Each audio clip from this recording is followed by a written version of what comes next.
Hallelujah, hallelujah, hallelujah. Ne so yeda unyam se unyamenam ne humoblo so na oni yen abedu odi abedrum pempen so etise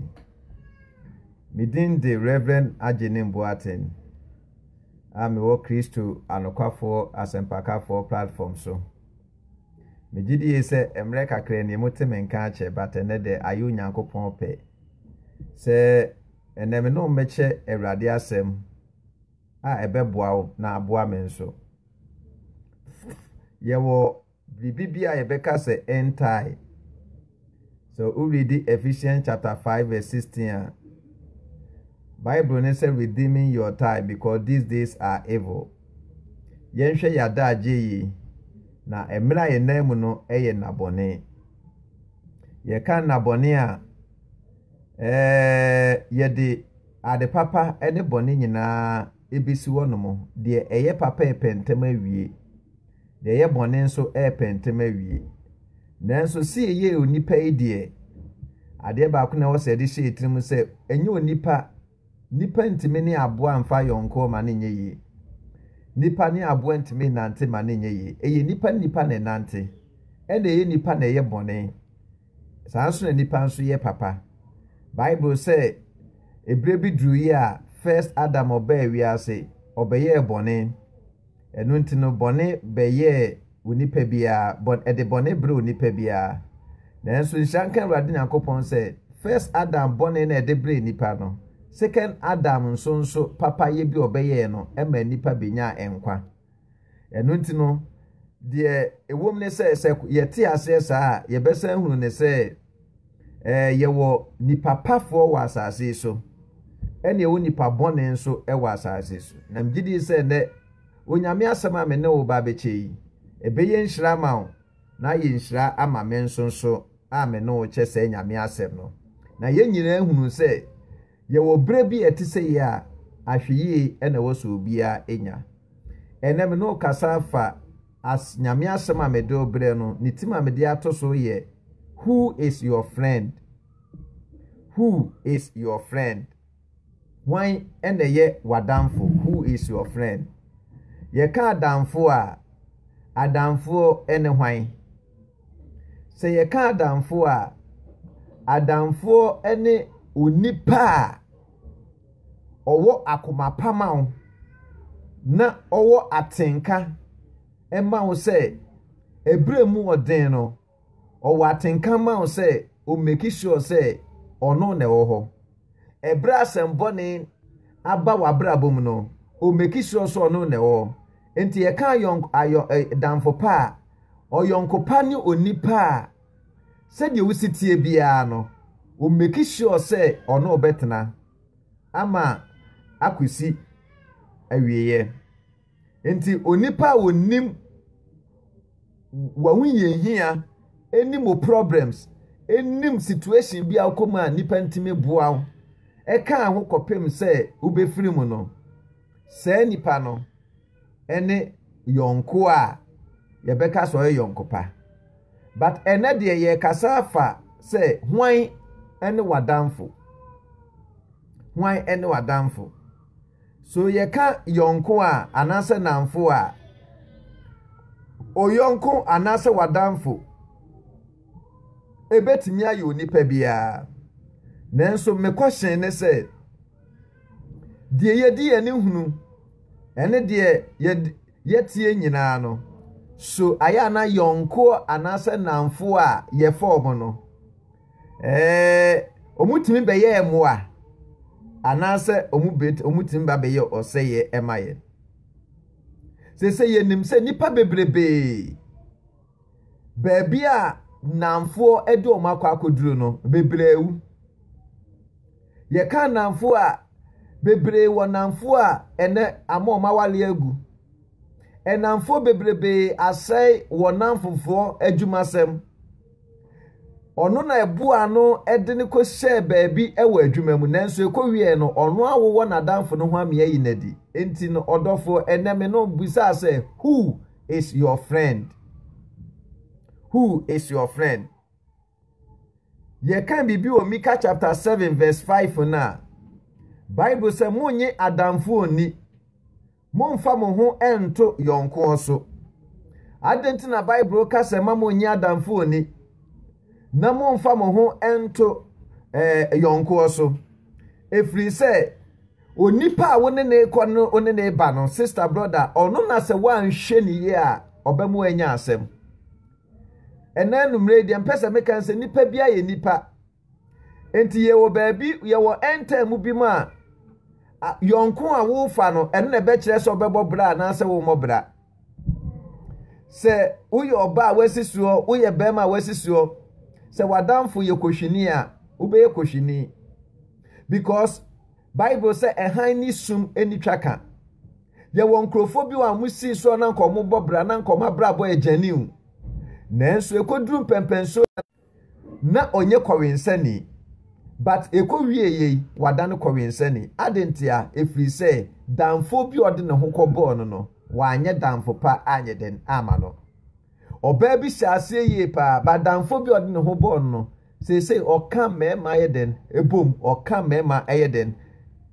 eboso adentia efri said wanya yonko papa odofo de mpesa beka na enanumre ni say yonko bi abefa na asase so no so ye papa ebe ya ama say ye bone so a ebe wi obone adentia efri said se ubeye ya eye damfo se wunye ye nso a eye damfo yanko bible mu ni enhwe enoma bi a esiye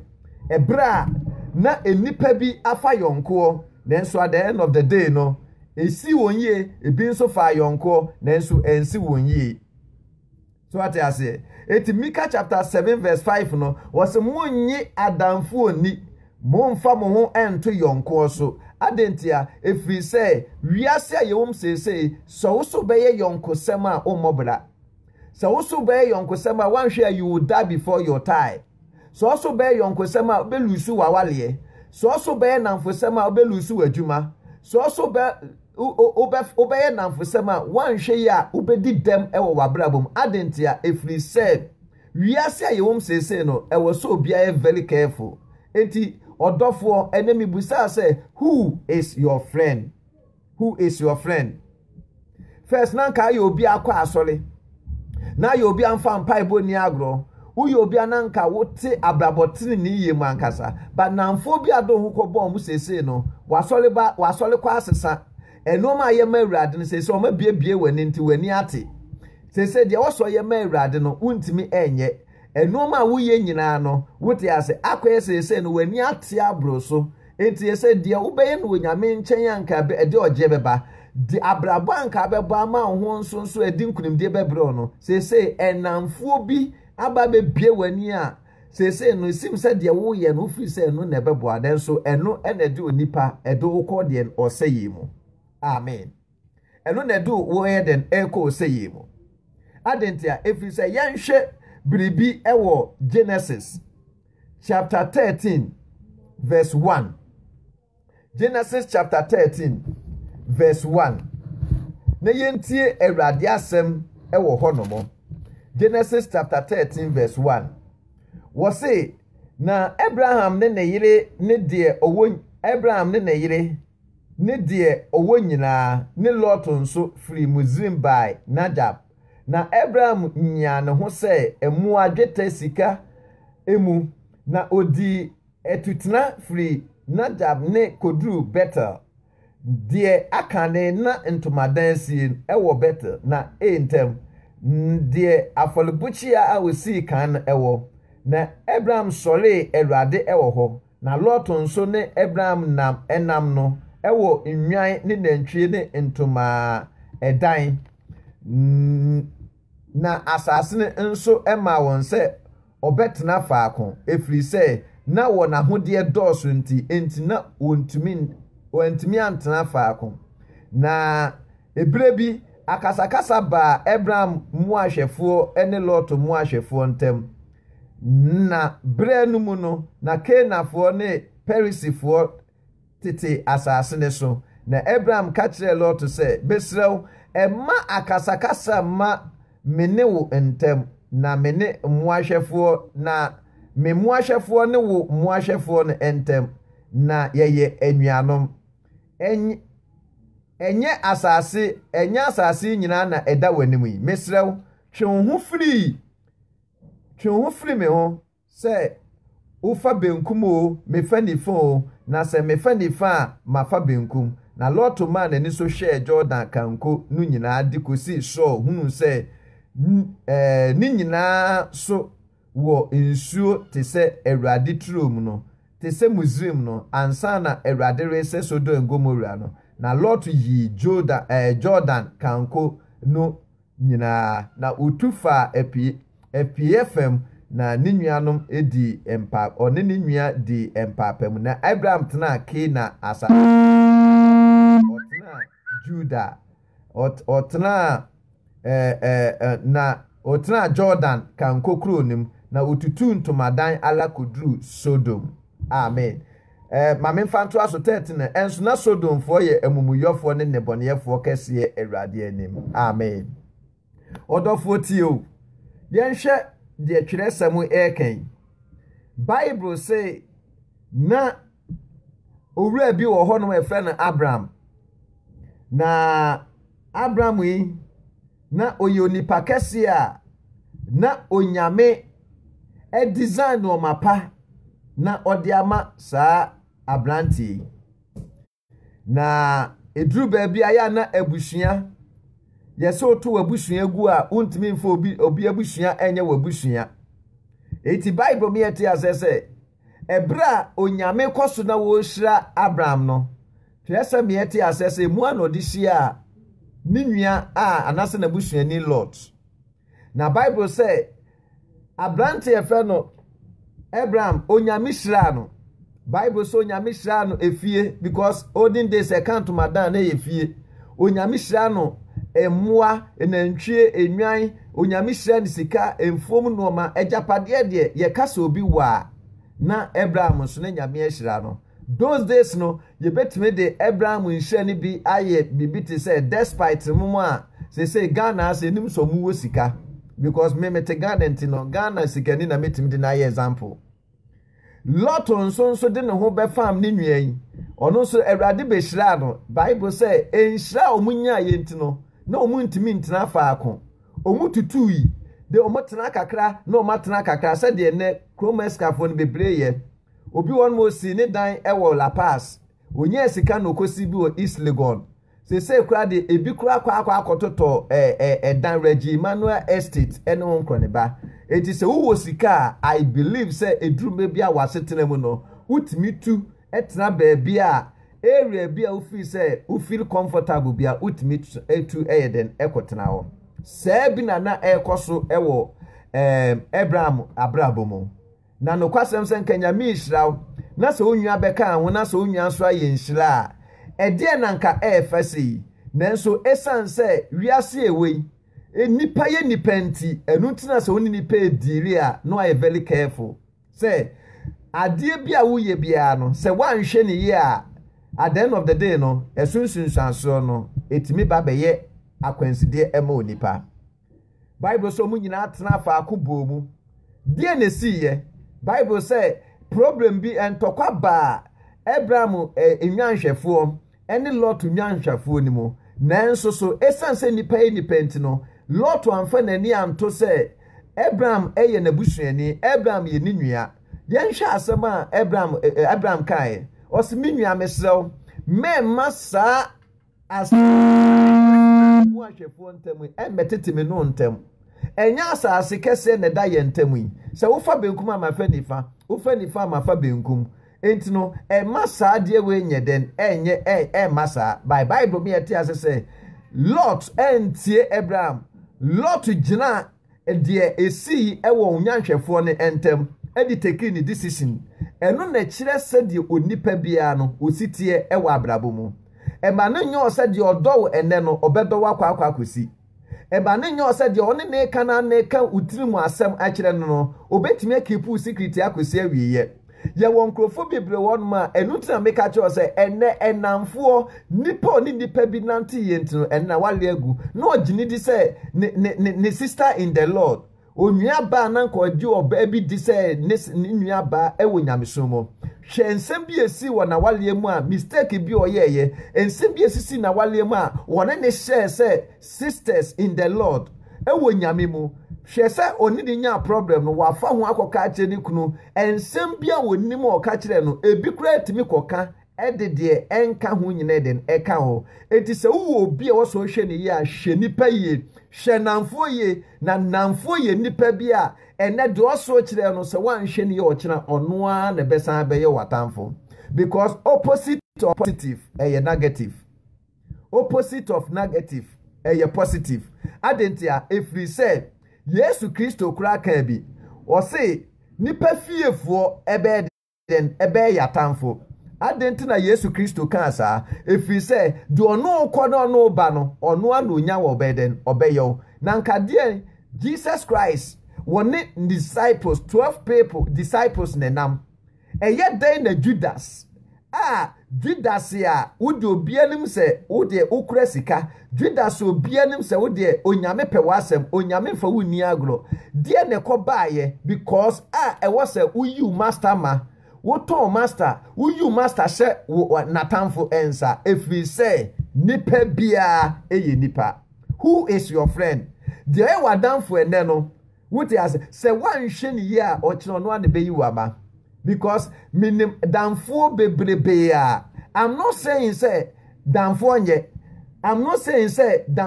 but most of the majority no what ya so one namfo be say 5 for I am telling you say 4 e betimi aye nkrofo a wan hwe ye a o betimi am a problem because we share 2 Kings chapter 5 verse 19 na Jonathan to 27 no Jonathan we share 1 Samuel chapter 18 verse 1 to 4 na Jonathan ni David efa yonko bi na Bible me etia say na Jonathan kra achechiri David kra ho na che say adamfo we na omofae no na ye divine friendship na efri nyabe Bible says sadie we ekoso ma apam omo pam ye no ebema apam ni gina adentia efri say na Jonathan edo David na David nso ye den edo Jonathan eti Bible me etia say ebra Jonathan papa so Jonathan ne papa so esole say obeku David ebra David kokon ye na wodi nkunim ema Israel na ne chefa e wo say na ja so de ba no na afedie eko wie say ema no nyum 20 no wo hu say de diversity ema no nyum 20 no de wo hye ne bo say ode ne baba be ma na wale ne wo che na hinie mu de ajapade mu ba akwa den ama no edie ne ko baaye at the end of the day no nipa wonim se na damfo nipa wonim se ne nana nipa wonim se ne papa no afedie se nipa no asole etia na wo pe no cry den eku no sa na nipa tie de o presi une no wan hwe ye o kira ono ane bema wonsesi form. Who is your friend? Church Bible say na afedie ko wie say Abraham ni Lot enam no Abraham kan enum asem bia Lot say ono de ose na ose eti ko wie ye no na che say Abraham ajai ejapade na manis asase na manis say ono de opeso ye bia onye Bible me eti say na Lot di na nikali ye nyina no eno ohun say asase bi da won ma nsuo wo so na okai say sa asase ne de nyame asase na Bible say baby odi na ni kire no na eye Jordan na twesa miete asese na ye Jordan kanko bia utimi faso akwakodru oman ya friend Sodom. That is Sodom and Gomorrah. We read Genesis chapter 19 ye ubehunu said ye Sodom and Gomorrah so ekoye ye na Bible miete asese ehonomo na Lot decide ye choose ye enti ebra o choose wo no na ehonoma na ono nso se we choose baako ena Abraham nso echusu Kena asase ena Abraham nso ye den ekotena wo enti Bible say then that time no ena empapa mu ye den eba Lot ene Abraham ntem emo ntem ti ye ede na ekobaaye eye nipa su ene ma saade ne ye den ebaaye. Hallelujah enti minua ba wutie me minua ba ma wutie me hwenamfo ye ubeye ya efinamfo wanye ya efinamfo Ubeye great efinamfo, wanye great efinamfo. Ubenyankwa efinamfo, wenyankwa nswa efinyanko yonko. Adentia efi say Bible akase munye adamfo ni na momfa mo ho nto yonko so. Do ade no ho to yonko so bia no ne nsa esifom. E mane nyo se onipa we ne ekona ne nom nsa bom no. Mo brubom no. Wo no ne nom nsa bom a mo brubom no. Hwe di onu di wo ko ensadwem ase no wanhwe ye onu ana one day odi aduro begu ensem amomo anom na waku wayi wafiri wiase ade ye panso obi akun na ewomo onu aba be sakra aye born again or confess but o kire say e say waye born again or confess but Kristo ejino na so wu born mu a de yonko etimi ye no eti so wu obi a and what's all do the Bible says that there is a friend that stick a closer than a brother, and that friend, his name is Jesus Christ. So we bet me I didn't want to say Jesus here. Minumi and yes of Nesua a radinyan coupon a bayes any pane a boafo.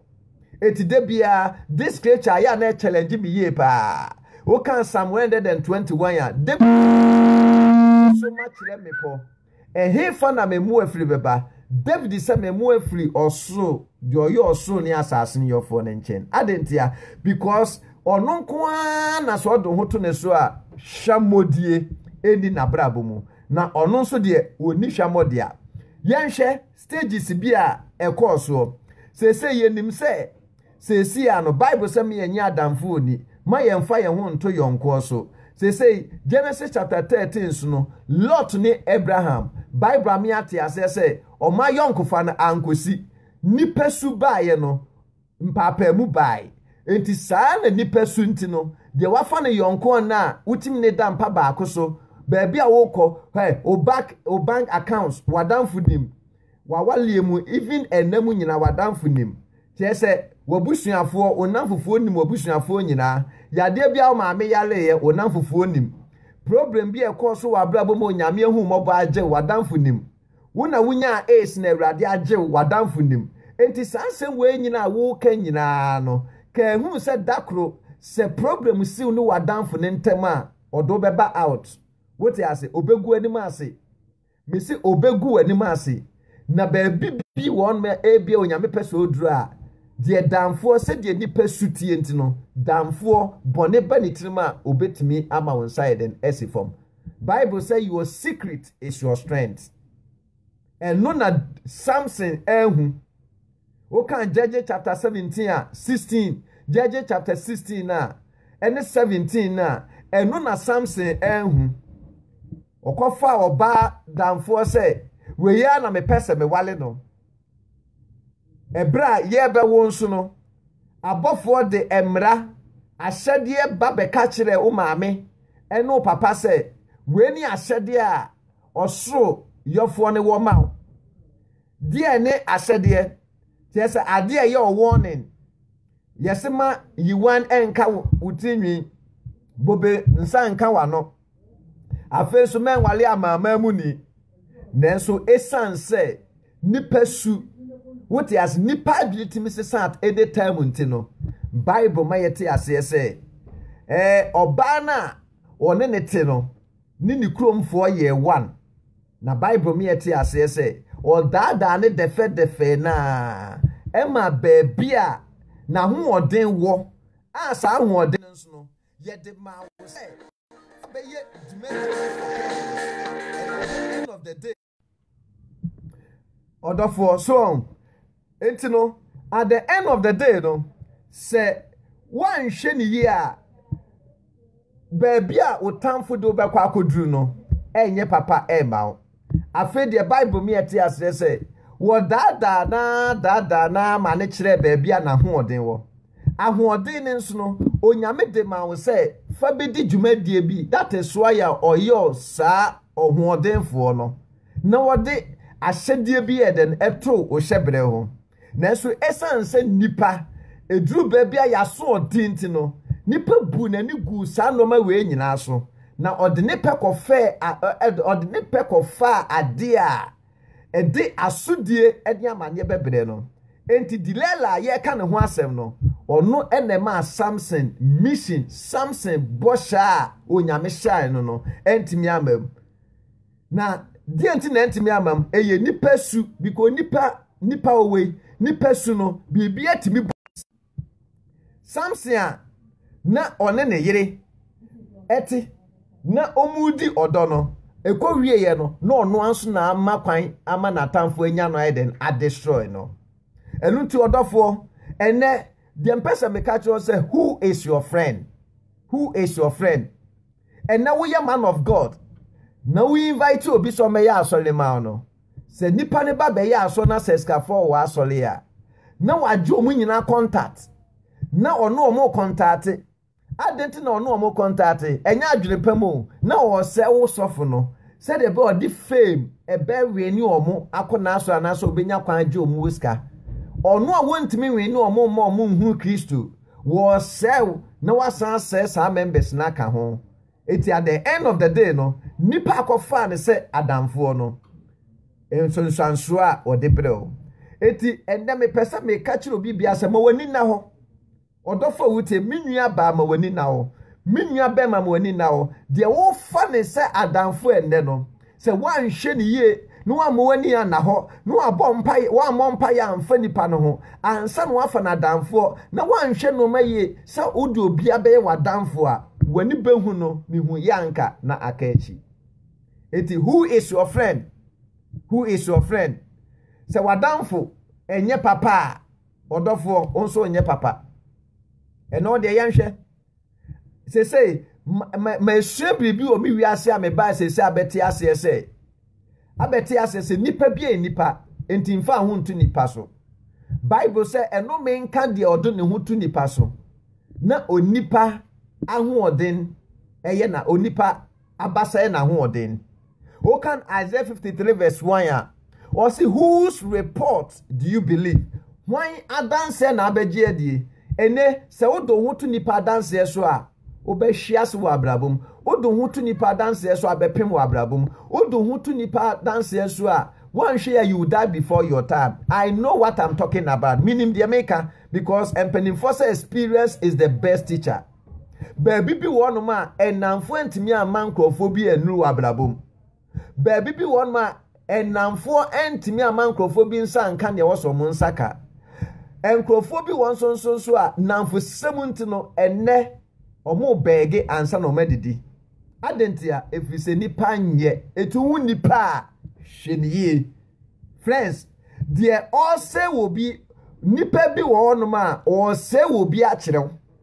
na so be kwa wie no no onu mom kra na ye very dangerous person enti no dofo ma wani now who is your friend ene asema se wo hwe me Facebook live wa asema me dey ma ene awiabre ni say who is your friend Bible say ekwan bi won ma ya na etne ewo nipa ni so nanso na wie ye no aya na eye bone na wie ye no aya na eye owuo enti de wafa ne danfo ene na mo ne nam nat crop night crab ase no wan hwe ya sa nipa na once upon the time obeyi wama one day obeyi wama enti namfo nye enti se wo obi a wo betimi do ho ato ne so yi a sister brother me kanfo Jesus Christ ma ono na so do ho to ne so a wanimu nwu ase da bibialada ene namfo nti bebre ntimi nkwa asole minimo obi a na danfo be ka che ne se me pa chokoja me am yenkwa me yenkwa amna sesi e winim eye holiday omu nyina ye police fo waka kire na danfo sister bi so onye nkwa ama no obi so ba betwe ne se nkoja ne sesi amra omutu ka no is about 2-3 hours ene yete so makonya strong accident omu nyina ewu na sa na danfo na oso obi nya nkwa ama na ote ne babe no namfo 17 na okotene nipa ne kam no ono de wotete na sa nipa na ne ka no unimribi se na president Akufo-Addo appoint ne se omba meye ne bodyguard enka et adono waye kwakọ ho training nyina wi a the following week or kwakọ ye bodyguard through a president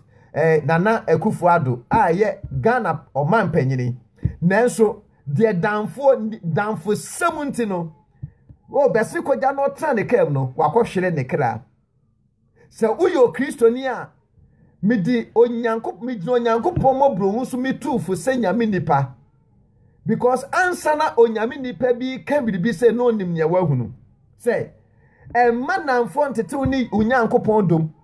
manamfo ensew no onyame ntem manamfo ense adwuma wo ye ene de betimi di enhia bi abrew because de ne hoahoa no de ne udine ba wo fie no de ne umani huru no mamu no me say ono an obesole atiawo eye den na Judas solitaire Jesus Christ efri say one ne nam onim ne kwan ade bi odam so onim ne secret bi enti anya wanwa say ebra osole ye no na sa na wo say ba yenhwe Genesis chapter 3 Bible say onyame bo Adam ena oye edim tro man say won tram ohweye no ena o ma ne ye oboye ne se so boafo a se ne yire ebe Eve ebe ka ne ho Bible me ati asese omumienu ti wo no na problem bi eno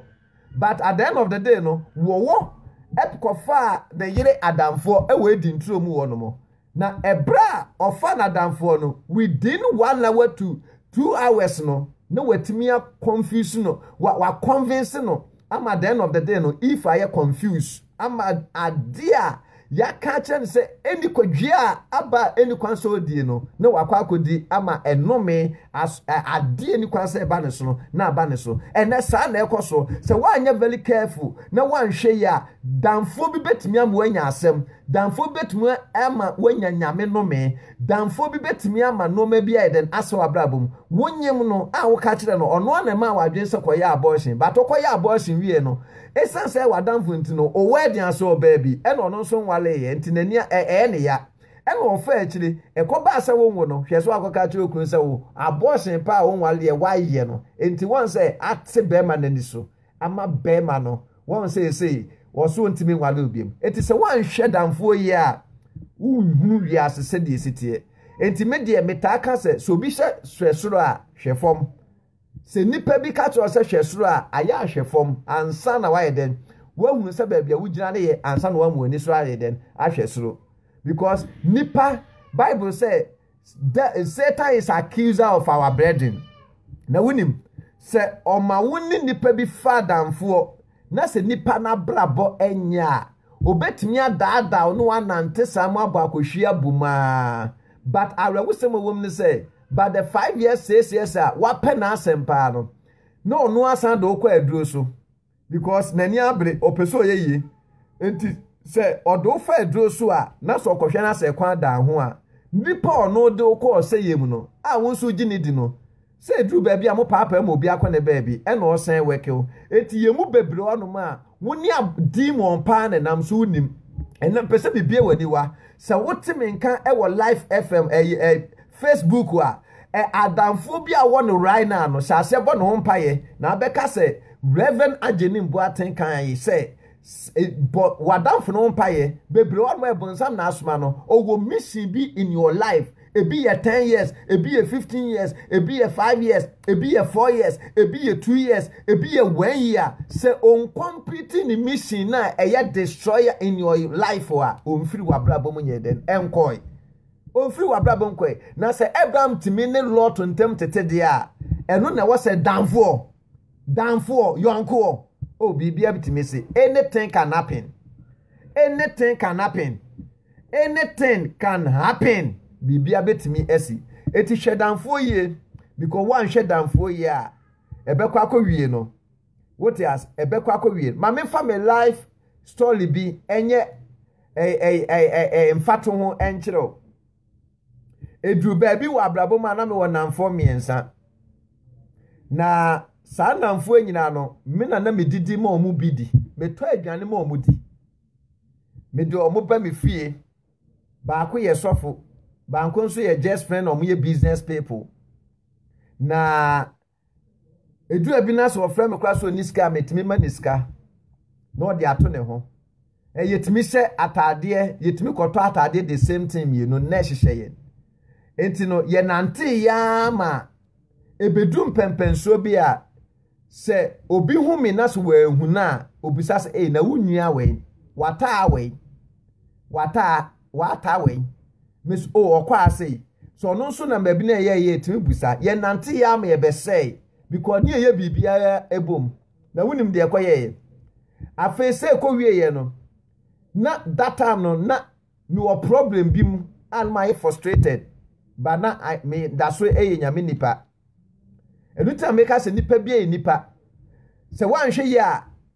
nipa bia ne wonma wapa ahwe ase ho nipa bia ne wonma wote ase wapa bone ho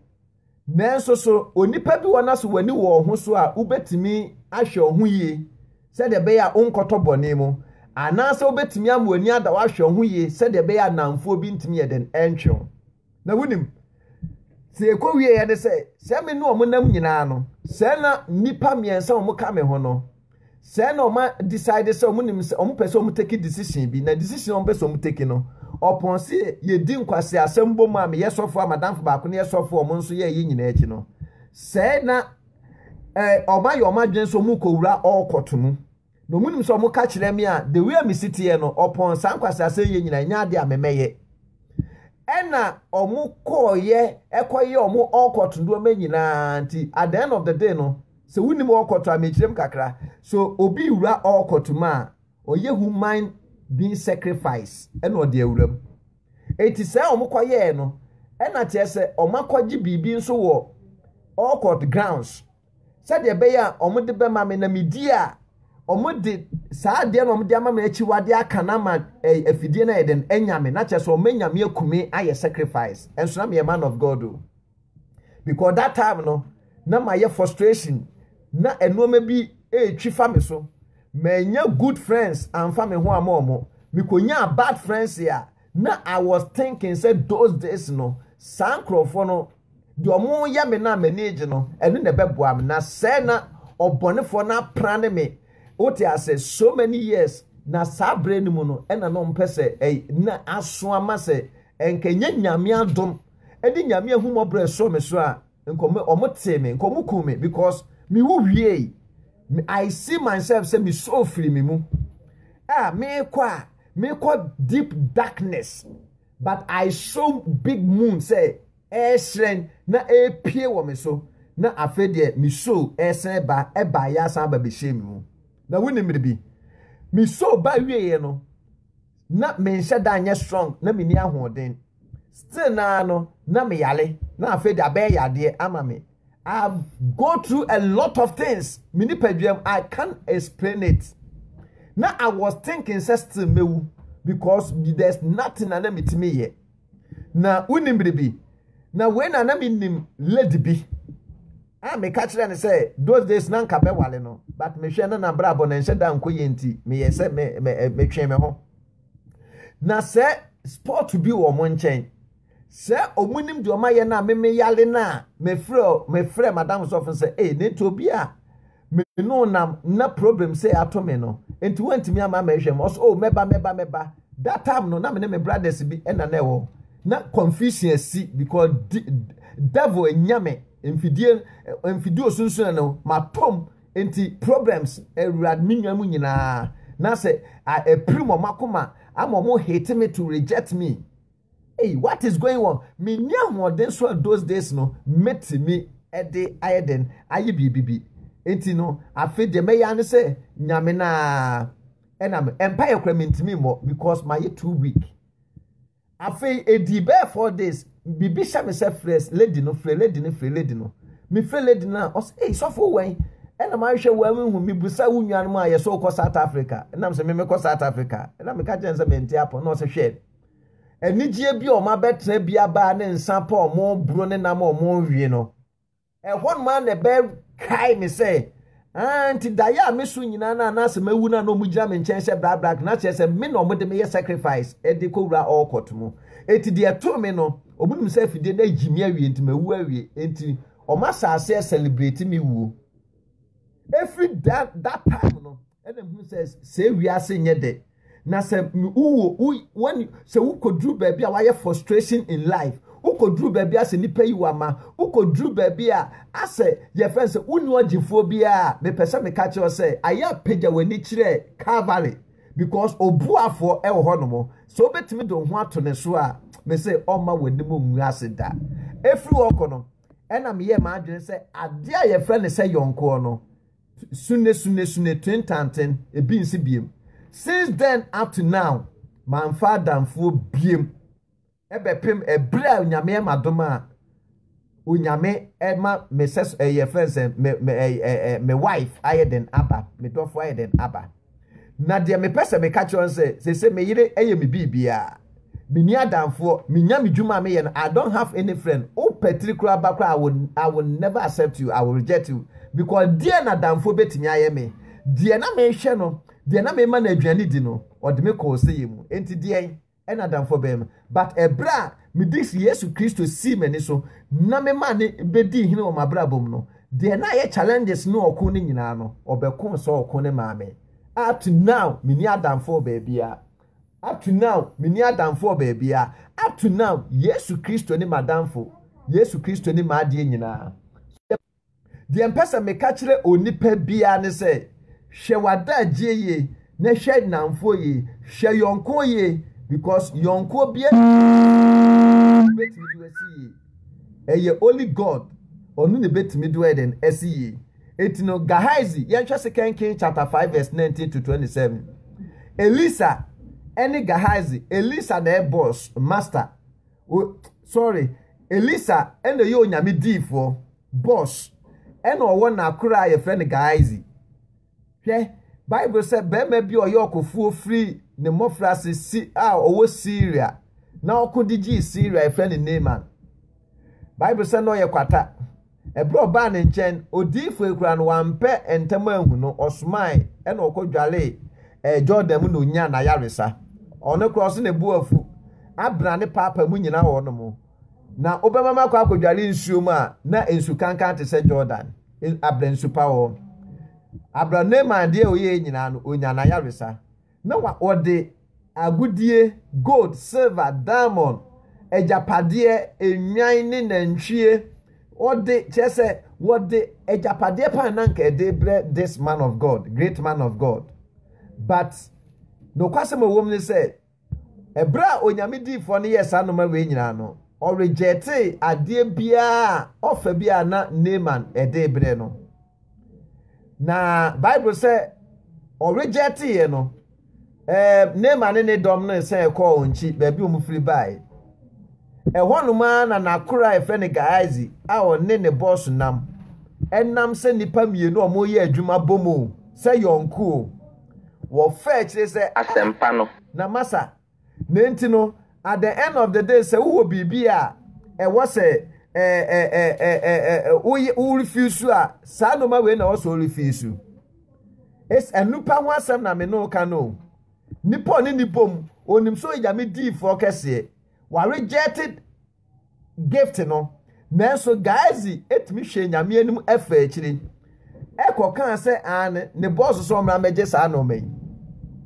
convince Naaman ne nkrofo agi sika agi nantwie agi enantwie ne emrekire ne enwan ene agapade nyina Bible say agapade ne doso ntina Naaman ko a wodo omo baaye no omo san de bi soaso omo bejai Gehazi ena ogi ni nyina gu ni fie wogi ni nyina gu ni fie wieye no ena wo san ko gina ne boss ne master anim na inshanka Awurade say onipa bi abesum nyame ya no se danfo boni bi o wabrabo ma obeda na di amohu nipa woni ne nam ehon ma na ne boss Elisa ka kire ne say ehefa na wufiri ya ubae Guys itimi hwe nyame anim ka say onko baabia wako anko baabia saa na danfo tie saa na nipa tie eti nipa bi betimi akun na wasamba wayi abepepa na no te se de onye hwe eti se wo bi abraba wo boi wo te ase wo tanfo kese pe wo so hwe ni ye pa ye wadanfo wo tanfo kese wo so hwe ni ye pa yonko a wonne koba ene madamfo ena madamfo ena madamfo ena madamfo ena madamfo Awalia 80% marriage egu nyina ye namfo na egu awalie no.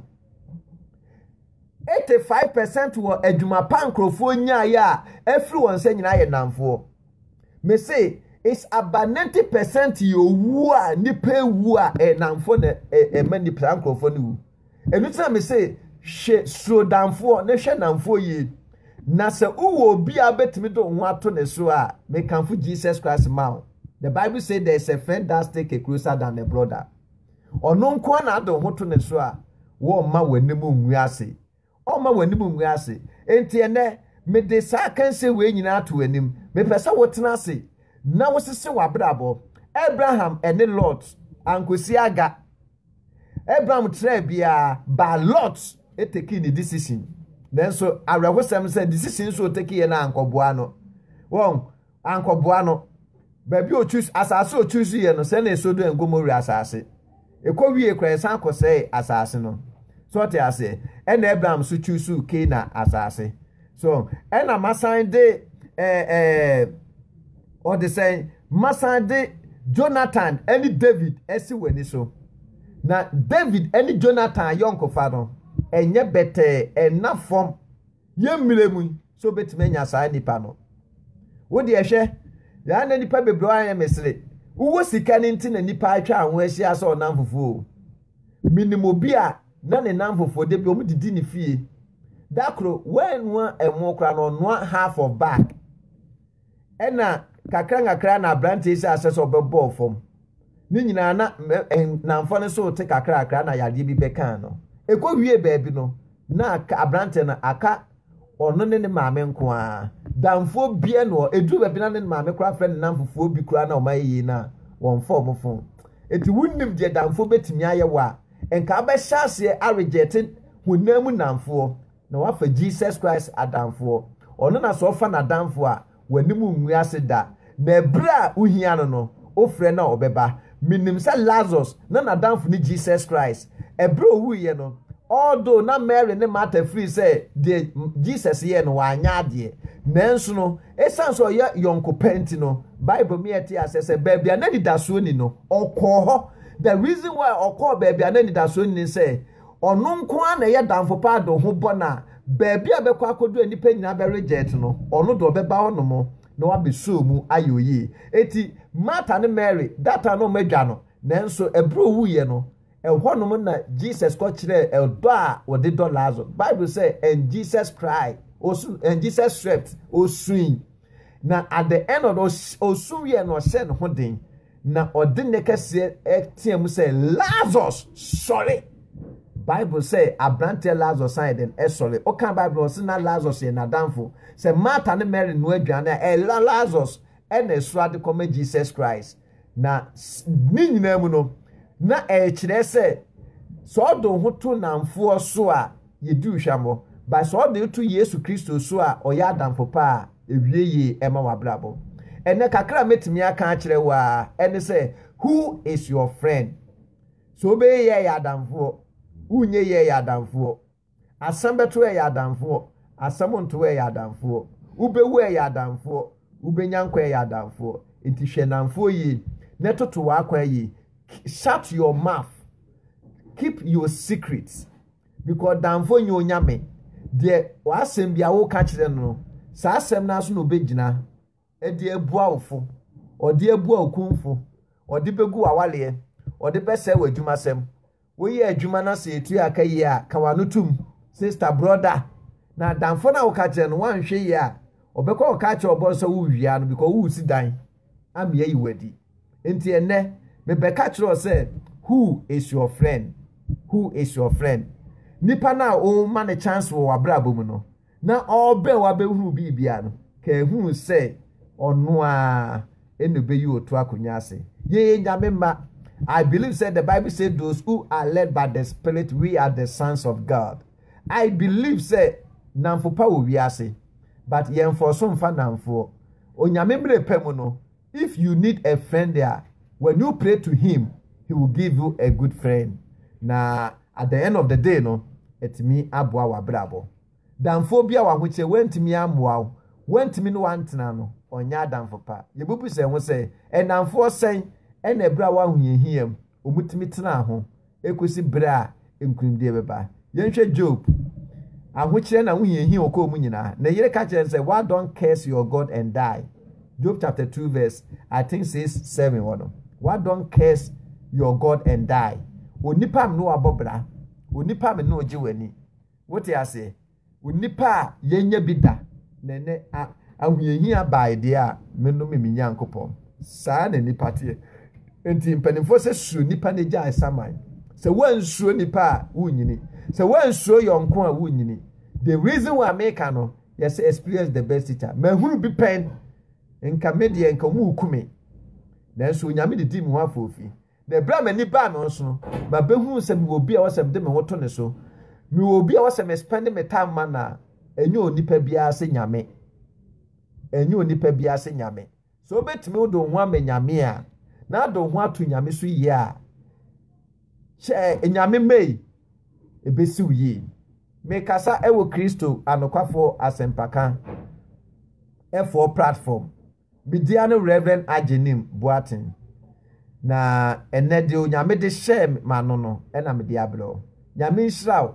se wuye sitie na wutie mi menim se wud be fabi